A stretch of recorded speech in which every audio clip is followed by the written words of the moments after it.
अरे बल्लो रानी, मुझे जल्दी ऑफिस से जाना, जरा अपने खूबसूरत हाथों से कंघा तो पकड़ाना। ओ रंगीले रसिया, जिन जुल्फों पर इतराए झूमते हो, ये सब जानते हैं गंजे हो, विग लगाकर घूमते हो। मेरी एक विग से तुझे परेशानी हो जाती है? तेरे तो पूरा जंगल है, फिर भी 4-4 चोटियां मंगवाती है। सुनो जी, मेरी चोटियों पर ना इतराओ और एक नकली मूछें भी बनवाओ। ये सफाचट चेहरा मुझे नहीं भाता, इन पर उनको चिपकाओ। अच्छा, तेरे कहने पर पहले विग बनवाई, अब मुंह चिपकाऊं। बाल तुझे इतने ही पसंद हैं तो क्या अनिल कपूर बन जाऊं? देखा, क्या कहते हो कि अनिल कपूर दिखते हो?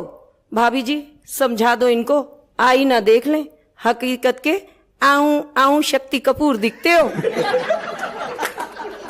अरे बल्लो, जब मैं विग नहीं लगाता था तो बारिश की पहली बूंद का आनंद सबसे पहले मैं ही तो पाता था। भाड़ में गया आनंद, मुझे तो मेरे पिता और रब ने पता नहीं कौन से कर्मों की सजा दी, जो अपनी ये खूबसूरत बेटी इस गंजे से ब्याह दी। गंजा ना भी होता तो शादी के बाद हो जाता। तेरे जैसी पत्नी हो तो क्या सर का एक भी बाल बच पाता? सर के बाल नहीं बचे, इसीलिए तो ये गंजा विग लगाता है, और कोई बूढ़ा आशीर्वाद दे दे तो विग उसके हाथ आ जाता। अरे बल्लो, तुझे क्या पता, गंजा पति किफायती कहलाता है, और इस चांद के कारण तेल शैम्पू का कितना खर्चा बच जाता है। खाक तेल शैम्पू का खर्चा बच जाता है, मेरा फेस वॉश तो 2 गुना लगाता है। और खुद पार्लर में जाकर कलरिंग, रिबॉन्डिंग और न जाने क्या क्या करवाती है।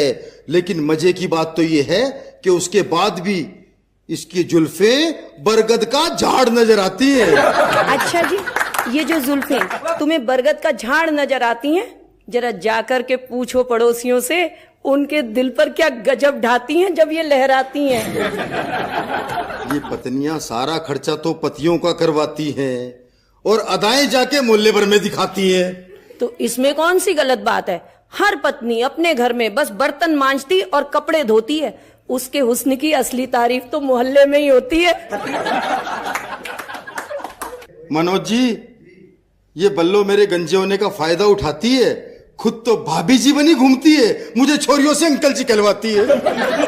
और इस अंकल जी की बात बताते मुझे शर्म आती है, इस गंजे को तो मोहल्ले की हर बूढ़ी आंटी भी भा जाती है। वैसे तो कहती है मुझे बहुत प्यार करती है, लेकिन मैं किसी बुढ़िया से भी बात कर लूं तो मुझ पे शक करती है।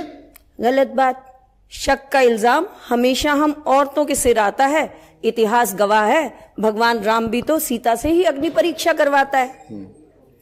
हम पतियों को तो पत्नी के रूप में हमारे कर्मों की सजा दी जाती है, और इनका बदला पूरा ना हुआ तो सावित्री बनकर यमराज से भी पति के प्राण खींच लाती है। और मेरे प्राण तो तब सूख जाते हैं, इस गंजे को लेकर मुझसे तो मायके भी नहीं जाया जाता है। वहां जाकर ये गंजा मेरी बहन यानी अपनी साली से टकली पर चंपी करवाता है। अरे बल्लो, काश ये बात तेरी समझ में आ जाए, साली के नाजुक हाथों का जादू चले और मेरे सर पे बाल आ जाए। हा, ये देख लो, ये बूढ़ा, ये गंजा ठंडे तवे पे रोटी सेकता है, उजड़ा चमन है, ख्वाब बसंत के देखता है। अरे बल्लो, मैं अपने दिल के अरमान अभी से क्यों तोड़ूं? और जब वैज्ञानिक चांद पर खेती की सोच सकते हैं तो मैं अपने चांद की उम्मीद क्यों छोड़ूं?